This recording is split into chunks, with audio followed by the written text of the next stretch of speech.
আসসালামু আলাইকুম, আমি ইমন। আজকের ভিডিওতে আমি শেয়ার করব একদিনে সিলেটের এতগুলো প্লেস কিভাবে এক্সপ্লোর করেছিলাম সিলেটের হিডেন বিউটি উৎমাছড়া, ঘুরেছিলাম এই উপমহাদেশের সবচেয়ে প্রাচীন এবং বৃহত্তর চা বাগান মালিনীছড়া চা বাগান, গা বেজিয়েছিলাম বাংলার কাশ্মীর খ্যাত সিলেটের সাদা পাথরে, আর সবশেষে ডু মেরেছিলাম জাফলং জিরো পয়েন্টে। আর সেই সাথে শেয়ার করব আমার টোটাল কত টাকা খরচ হয়েছিল।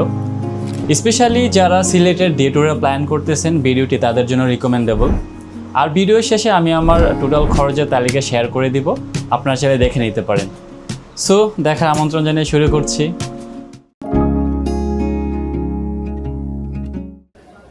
আমাদের যাত্রাটা শুরু হয়েছিল কারওয়ান বাজার মেট্রো রেল স্টেশন থেকে রাত 9টায়। গন্তব্য ছিল মতিঝিল রেল স্টেশন পর্যন্ত। যদিও এখান থেকে আমাদের যাত্রাটা শুরু হয়েছিল, কিন্তু মনের মধ্যে যাত্রাটা শুরু হয়েছিল সেদিন থেকে, যেদিন থেকে প্ল্যান করেছিলাম।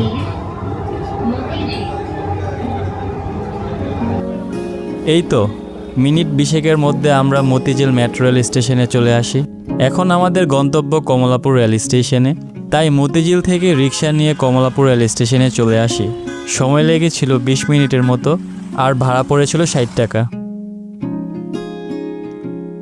Kamalapur rail station, official name Dhaka railway station. এটি বাংলাদেশের বৃহত্তম এবং কেন্দ্রীয় রেল স্টেশন।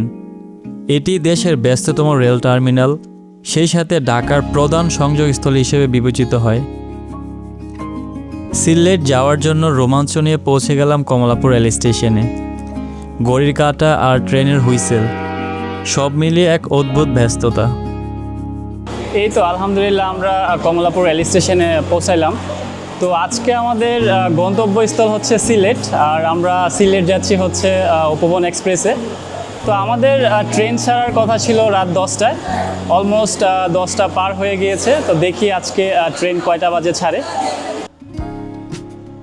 যাত্রার শুরুতেই কিছুটা অপেক্ষা করতে হচ্ছে, কারণ ট্রেন ছাড়তে কিছুটা ডিলে করতেছে। কিন্তু ভ্রমণের আনন্দ তো শুধু আর গন্তব্যে নয়, এই অপেক্ষাতেও মিশে থাকে দারুণ এক অনুভূতি। অবশেষে অপেক্ষার অবসান ঘটিয়ে ট্রেন যখন প্ল্যাটফর্ম ছাড়ল, ট্রেনের জানালার বাইরে সব কিছু যেন নিমিষেই পিছনে ছুটতে শুরু করলো। এক নিমিষেই পেরিয়ে যাচ্ছে ব্যস্ত শহর, ট্রাফিক জ্যাম আর নাগরিক কোলাহল। আমাদের গন্তব্য এখন চায়ের দেশে, পাহাড় আর ঝর্ণার শহর সিলেট। আমরা টিকিট কেটেছিলাম নন এসি শোভন চেয়ারের। ভাড়া পড়েছিল জনপ্রতি 410 টাকা। তবে কেউ যদি সিলেট যাওয়ার পরিকল্পনা করেন তবে আগে থেকেই টিকিট কেটে রাখবেন, তা না হলে টিকিট নাও পেতে পারেন। আপনি চাইলে 10 দিন আগে থেকেই টিকিট অ্যাডভান্স কাটতে পারেন। আমাদের ট্রেন এয়ারপোর্ট স্টেশন পার হতেই কানায় কানায় পূর্ণ হয়েছিল। কারো কারো চোখে গন্তব্যে পৌঁছানোর তাড়া, আর কেউ হয়তোবা আমাদের মতো ভ্রমণপ্রেমী। বোর হওয়ার ঠিক আগের মুহূর্তটা এক অদ্ভুত সুন্দর। চারপাশটা শান্ত, ট্রেনের ভিতরেও আধা আলো আধা অন্ধকার। বাইরে কখনো আদিগন্ত ধানক্ষেত, কখনো বা হুট করে চলে আসা এক ছোট্ট গ্রাম। ট্রেন যতই আগাচ্ছে পাল্টে যাচ্ছে চারপাশের ল্যান্ডস্কেপ। সমতল ভূমিকে বিদায় জানিয়ে চোখের সামনে উকি দিচ্ছে ছোট্ট ছোট্ট সবুজ পাহাড়, টিলাগুলোর ভাজে ভাজে সাজানো সারি সারি চা বাগান। ফাইনালি আলহামদুলিল্লাহ আমরা সিলেট পৌঁছাইলাম। তো আমাদের আসতে একটু লেট হয়ে গেছে। অবশ্য আমাদের ট্রেনটা কমলাপুর থেকে একটু ডিলে করে ছেড়েছিল, প্রায় 1.5 ঘন্টার মতো লেট করেছিল। তো ফাইনালি সিলেট পৌঁছাইলাম। তো এখন আমাদের ফার্স্ট কাজ হচ্ছে আমরা সিএনজি নিব। সিএনজি নিয়ে ইনশাল্লাহ নাস্তা করে আমাদের যে ফার্স্ট স্পট সেখানে চলে যাব, সেটা হচ্ছে বোলাগঞ্জ।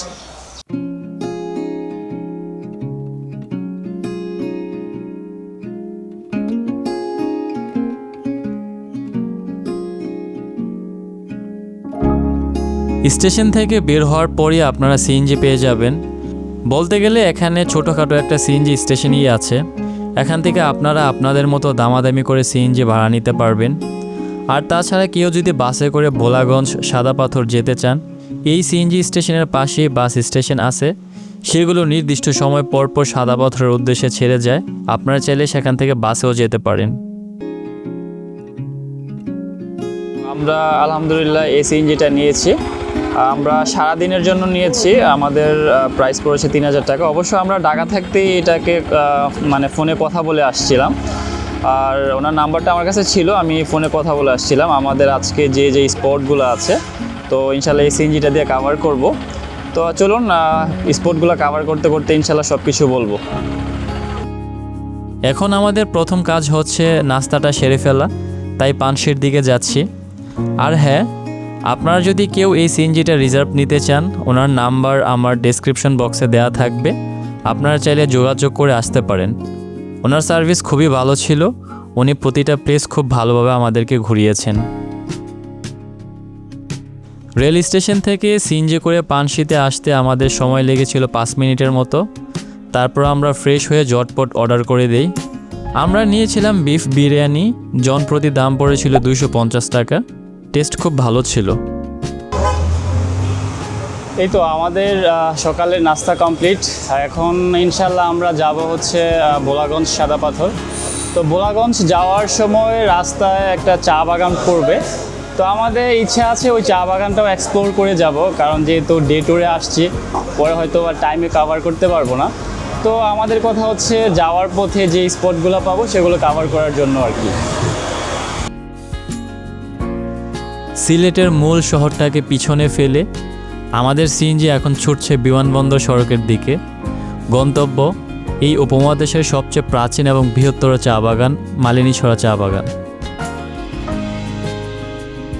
শহর থেকে বের হতে না হতেই রাস্তার দুপাশের দৃশ্যপট বদলে যেতে শুরু করলো। পিচ ঢালা আঁকাবাঁকা রাস্তার দুই ধারে সারিবদ্ধভাবে দাঁড়িয়ে আছে সবুজ চা গাছ। পাহাড়ের গায়ে স্তরে স্তরে সাজানো এই বাগানগুলো দেখলে মনে হয় কেউ যেন সবুজ রঙের এক বিশাল গালিচা বিছিয়ে রেখেছে। এই তো ভোলাগঞ্জ যাওয়ার সময় একটা চা বাগান পেয়েছি, চিন্তা করলাম চা বাগানটা একটু এক্সপ্লোর করে যাই। বাগানটা খুবই সুন্দর, খুবই ভালো লাগতেছিল। তো যেহেতু ডে ট্যুরে আসছি, হয়তো পরে সময় পাবো না, তাই চিন্তা করলাম এটা একটু ঘুরে এক্সপ্লোর করে যাই। খুবই ভালো লাগতেছে এটা এক্সপ্লোর করে।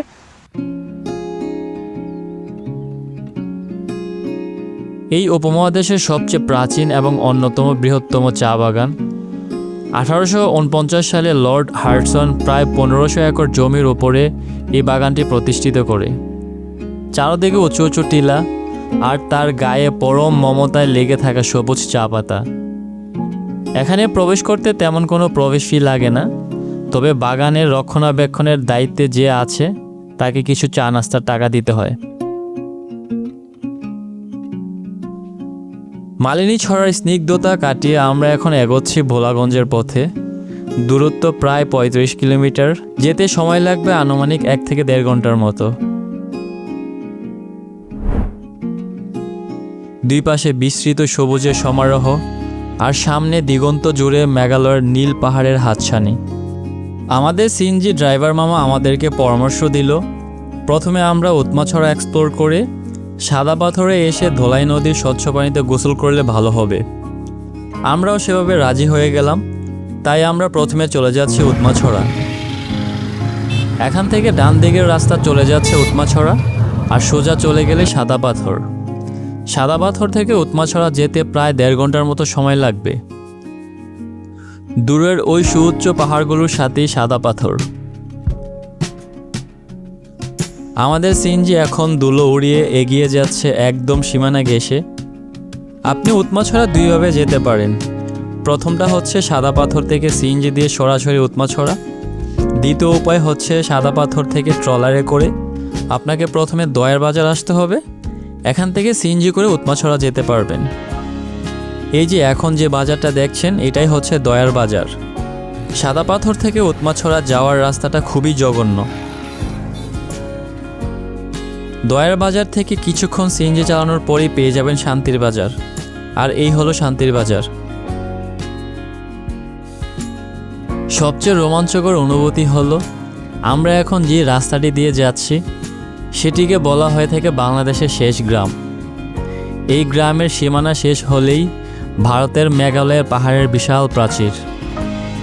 দুর্গম এই পথটাই যেন ভ্রমণের আসল রোমাঞ্চ। পিচঢালা মসৃণ রাস্তা হয়তো স্বস্তি দেয়, কিন্তু এমন মেঠো পথ দেয় অজানাকে জানার আনন্দ। পাহাড়ের কোল ঘেঁষে এই বয়ে চলা আঁকাবাঁকা পথ ধরে এখন আমরা পৌঁছতে চলেছি সিলেটের এক লুকোনো রত্ন উৎমাছড়া। এই তো আজকে আমাদের প্রথম স্পটে চলে আসলাম। এখন আছে আমরা হচ্ছে উৎমাছড়া। সিলেটের এই প্লেসটাতে খুব কম পর্যটক আসে। এখানে আসলে না আসার কিছু কারণ রয়েছে, কারণ রাস্তাঘাটটা অতটা ভালো না, যার জন্য এখানে তেমন মানুষ আসে না। তবে আমি রিকমেন্ড করব এই প্লেসটাতে আসার জন্য, কারণ এখানে আসলে ওই পাশে হচ্ছে জাস্ট ইন্ডিয়ার কাঁটাতারের বেড়াটা, আর এই পাশে হচ্ছে বাংলাদেশ। আর এখানে যে ঝর্ণার পানিগুলো একদম কাছ থেকে এনজয় করা যাবে। সো অ্যামেজিং একটা এনভায়রনমেন্ট। আই থিঙ্ক এই জার্নিটা ওয়ার্থ ইট হবে। সো আপনারা চাইলে এখানে আসতে পারেন।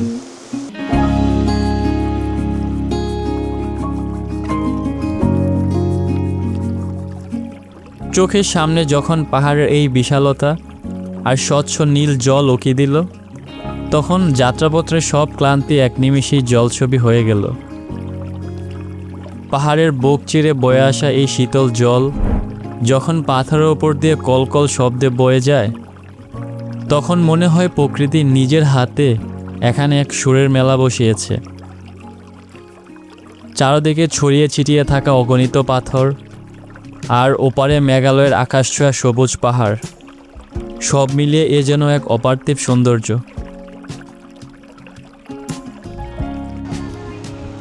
আজকের উৎমাছড়ার দৃশ্য এটা। আজকের ওয়েদারটা একটা সানি একটা ওয়েদার, যদিও টেম্পারেচার অনেক হাই, তারপরে অনেক ভালো লাগতেছে। ঠান্ডা বাতাস, ঝর্ণার পানিগুলো খুবই ঠান্ডা, আর পরিবেশটা খুবই মনোমুগ্ধকর একটা পরিবেশ। পিছনে হচ্ছে ইন্ডিয়ার পাহাড়গুলো, পিছনে একটা ইন্ডিয়ার ব্রিজ দেখা যাচ্ছে, ওইটা হচ্ছে ইন্ডিয়ার সীমানা। জানি না আসলে ক্যামেরাতে কতটুকু বোঝা যাচ্ছে, বাট প্লেসটা অ্যামেজিং একটা প্লেস। এটা হচ্ছে সিলেটের একটা আন্ডাররেটেড প্লেস। আসলে এখানে খুবই কম পর্যটক আসে, তবে আমি মনে করি যে এখানে পর্যটকরা আসা উচিত, এই প্লেসগুলো এক্সপ্লোর করা উচিত। খুবই অ্যামেজিং একটা প্লেস, এখানে আসলে আই থিঙ্ক এনজয় করতে পারবে। এই উৎমাছড়াটা হচ্ছে সিলেটের একটা ভাইরাল একটা প্লেস। এটা রিসেন্টলি সোশ্যাল মিডিয়াতে খুবই ভাইরাল হয়েছে, যার জন্য প্লেসটা দেখতে আসছি, খুবই ভালো লাগছে। এই প্লেসটাতে আমার ফার্স্ট টাইম আসা হয়েছে, যদিও আমি সাদা পাথর, জাফলং ওগুলো অনেকবার ভিজিট করেছি। তো আমি রিকমেন্ড করব আপনারা ভিজিট করতে পারেন, খুবই ভালো লাগবে, নতুন একটা এক্সপিরিয়েন্স। উৎমাছড়া শুধু একটি জায়গা নয়, এটি একটি অনুভূতি যা আপনাকে বারবার ফিরে আসার ডাক দেবে। এই তো আমাদের উৎমাছড়া এক্সপ্লোর করা শেষ, এখন আমরা ব্যাক করব। এখন যাব হচ্ছে আমরা সাদা পাথর। তো উৎমাছড়ার ব্যাপারে যদি বলতে চাই, আসলে প্লেসটা ওয়ার্থ ইট, যদিও আসলে আসার ব্যাপার রাস্তাটা স্মুথ ছিল না, অনেক ডিফিকাল্ট, অনেক ভাঙা ভাঙা ছিল। তারপরেও অনেক কষ্ট করে আসার পরে আমার মনে হয় এটা ওয়ার্থ ইট, কারণ এই প্লেসটা খুবই সুন্দর। এখানে আসলে আপনার কষ্টটা কষ্ট মনে হবে না। তবে নেক্সট টাইম যদি আপনারা কেউ সিলেট ভ্রমণ করতে যান, তাহলে এই প্লেসটাকে আপনাদের লিস্টে রাখতে পারেন।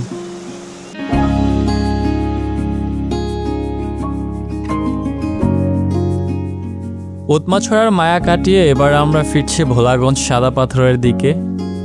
এই পথটুকু যেন আমাদের চিরচেনা বাংলার চেয়ে একটু আলাদা। একপাশে সীমানা ঘেরা মেঘালয়ের পাহাড়ের সুউচ্চ প্রাচীর, অন্য পাশে পাহাড়ের ঢাল। এই তো আমরা এখন ভোলাগঞ্জ সাদা পাথর চলে আসছি। আমরা প্রথম স্পটটা কাভার করে সেকেন্ড স্পটটাতে চলে আসছি। এখন আমরা যাব হচ্ছে সাদা পাথরের ওখানে। তো সাদা পাথর যাওয়ার আগে আমাদেরকে একটা ট্রলার ভাড়া করতে হবে।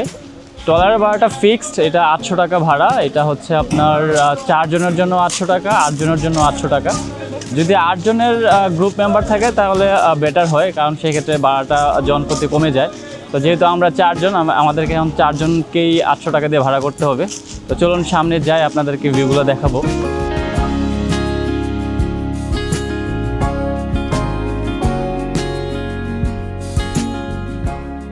এখন নৌকার জন্য টিকিট কাটবো। এই যে এখান থেকে নৌকার টিকিট কাটতে হয়। আসা যাওয়া মিলিয়ে নৌকা প্রতি ভাড়া পড়বে 800 টাকা। একজন থেকে শুরু করে সর্বোচ্চ 8 জন পর্যন্ত যেতে পারবেন।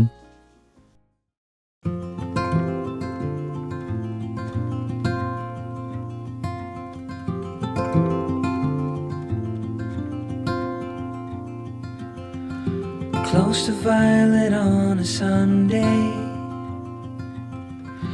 nearly made it into bloom, but I know, oh the ordinary one day turning back to blue. Long for what's to come. Keep forgetting how to make it known. এই তো আমাদের আসতে সর্বোচ্চ 10 মিনিটের মতো লাগছে। এই যে এখানে আমাদেরকে নামিয়ে দিয়েছে। এখানে অনেক নৌকা আছে, যারা সবাই আসলে সাদা পাথর ঘুরতে আসছে আর কি। তো আমরা এখন মেন স্পটে যাচ্ছি। ওই আমার পার্টনারগুলো সামনে চলে গিয়েছে। এই যে পাহাড়গুলো দেখা যাচ্ছে, এগুলো হচ্ছে ইন্ডিয়ার পাহাড়। আমরা যাচ্ছি ওখানে, এখন ওখানে গোসল করব। এখন সাদা পাথরের মেন স্পটে যাচ্ছি। তো যাওয়ার পথে এখানে ঘোড়া রাইডও করা যায়, কেউ চাইলে ঘোড়া রাইড করতে পারেন।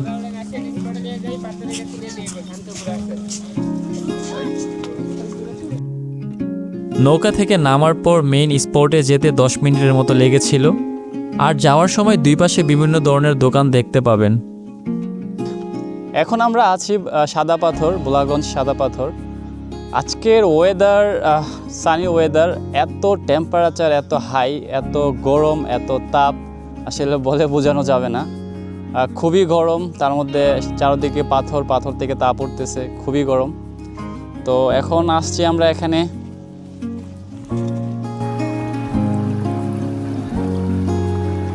সাদা পাথর কোম্পানিগঞ্জ উপজেলার ভোলাগঞ্জে অবস্থিত। এটি মূলত ভারতের মেঘালয় থেকে ভেসে আসা ধলাই নদীর স্বচ্ছ পানি এবং খাসিয়া পাহাড়ের সাদা পাথরের সাথে মিলিত হয়ে এক অপরূপ সুন্দর করে তোলে, যা পর্যটকদেরকে মোহিত করে তোলে। আর হ্যাঁ, এখানে লকার এবং চেঞ্জিং রুমের ফেসিলিটিস রয়েছে। আপনি লকার ভাড়া নিয়ে আপনার জিনিসপত্র রেখে এখানে গোসল করতে পারেন। লকার ভাড়া পড়বে 100 টাকা, আর চেঞ্জিং রুমের ভাড়া পড়বে 100 টাকা। এই তপ্ত রোদে পাহাড়ি ঝর্ণার সেই বরফ শীতল জলে ঘা ভেজানোর অনুভূতিটা ভাষায় প্রকাশ করার মতো না। পাহাড়ের উপর দিয়ে বয়ে আসা তীব্র স্রোত যখন শরীরের উপর আছড়ে পড়ে, তখন পথের সব ক্লান্তি যেন এক মুহূর্তেই উধাও হয়ে যায়। চারপাশে অগণিত সাদা পাথর, মাথার ওপর নীল আকাশ, আর সামনে মেঘালয়ের সুউচ্চ পাহাড়, জলের ছিটেফোঁটা, আর বন্ধুদের সাথে কাটানো এই মুহূর্তগুলোই যেন জীবনের সেরা রিফ্রেশমেন্ট। এই তো আলহামদুলিল্লাহ, আমাদের ভোলাগঞ্জ সাদা পাথর ঘোরা শেষ। এখানে শাওয়ার নিলাম, গোসল করলাম, অনেক এনজয় করলাম। আজকের ওয়েদারটা ছিল সানি, খুবই রোদ ছিল আর তাপমাত্রা অনেক বেশি ছিল। সর্বোপরি এখানে খুব এনজয় করেছি, খুব ভালো লাগছে। তো আজকে আমাদের যে থার্ড স্পট, সেটাকে এক্সপ্লোর করার জন্য যাচ্ছি। তো ইনশাল্লাহ জাফলং গিয়ে দেখা হবে। এই তো সাদা পাথরকে পিছনে ফেলে এখন ছুটে চলছে সিলেট শহরের দিকে। গন্তব্য জাফলং 0 পয়েন্ট। সিলেট শহর থেকে জাফলংয়ের দূরত্ব প্রায় 55 কিলোমিটার, যেতে সময় লাগবে প্রায় 2 ঘন্টা। সিলেট থেকে জাফলংয়ের পথটা যতটা দীর্ঘ ছিল, পৌঁছাতে পৌঁছাতে আমাদের ঠিক ততটাই দেরি হয়ে গেল। অ্যাকচুয়ালি দেরি হওয়ার পিছনে কিছু রিজন ছিল। প্রথমত, আমাদের ট্রেন প্রায় 2 ঘন্টা লেট করে ছেড়েছিল। দেন আমাদের সিএনজিটা মাঝখানে নষ্ট হয়ে গিয়েছিল, রিপেয়ার করতে বেশ সময় চলে গিয়েছিল। তাই আমরা টাইম মতো জাফলংয়ে পৌঁছাতে পারিনি। আমরা যখন জাফলংয়ের সীমানায় পা রাখলাম, ততক্ষণে আকাশ জুড়ে গোধূলির রং মুছে গিয়ে চারপাশটা সন্ধ্যার অন্ধকারে ঢেকে পড়েছে। গন্তব্যে পৌঁছাতে দেরি হলেও এই বিকেলের চা বাগান আর সন্ধ্যার স্নিগ্ধতা সব মিলে এই জার্নিটা আমাদের স্মৃতিতে আলাদা একটা জায়গা করে নিল। আমরা যখন জাফলংয়ে পৌঁছালাম, তখন অলরেডি রাত হয়ে গিয়েছিল। কিন্তু ঠিক সামনের দিকে তাকাতেই চোখের সামনে ভেসে উঠল এক জাদুকরী দৃশ্য। অন্ধকারের বুক চিরে ওপারে ভারতের মেঘালয়ের পাহাড়ের গায়ে জ্বলে উঠল শত শত আলোকবিন্দু। ওইটা ডাউকি বাজার। পরে বিভিন্ন দোকান ঘোরাফেরা করে কিছু কেনাকাটা করলাম। এখান থেকে কোনো কিছু কেনার আগে ভালো করে দেখে নেবেন, কারণ এখানে অনেক নকল প্রোডাক্ট থাকে। রাত হয়ে যাওয়ায় রাতের খাবারটা এখান থেকে শেষ করে আমরা সিলেট শহরের উদ্দেশ্যে রওনা দিয়েছিলাম। পৌঁছাতে সময় লেগেছিল প্রায় 2 ঘন্টা। রাত 10:30-এর বাসের টিকিট কেটে আমরা ঢাকার উদ্দেশ্যে রওনা দিয়েছিলাম। ভাড়া পড়েছিল জন প্রতি 740 টাকা। আপনাদের সুবিধার্থে এখন আমি আমার ট্যুরের টোটাল খরচের তালিকা শেয়ার করে দিচ্ছি। ঢাকা টু সিলেট ট্রেন ভাড়া জনপ্রতি 410 টাকা। সিলেট থেকে সিএনজি ভাড়া সারাদিনের জন্য 3300 টাকা। ট্রলার ভাড়া সাদা পাথর থেকে সাদা পাথরের মেইন স্পটে যাওয়ার জন্য 800 টাকা। আপনি একজন থেকে সর্বোচ্চ 8 জন পর্যন্ত যেতে পারবেন। চেঞ্জিং রুম এবং লকার ভাড়া 300 টাকা। আপনারা চাইলে লকার কয়েকজন মিলে ইউজ করতে পারবেন। সিলেট থেকে ঢাকা ব্যাক করা সিলেট টু ঢাকা বাস ভাড়া জনপ্রতি 740 টাকা।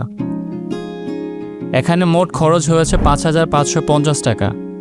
এই খরচটা ব্যক্তিগত এবং খাবার খরচ ব্যতীত। আমার এই জার্নিটা যদি আপনাদের কাছে ভালো লেগে থাকে তাহলে সাবস্ক্রাইব করে আমার পাশে থাকতে পারেন। ইনশাল্লাহ দেখা হবে নতুন কোনো ভিডিওতে। সে পর্যন্ত ভালো থাকবেন। আল্লাহ হাফেজ।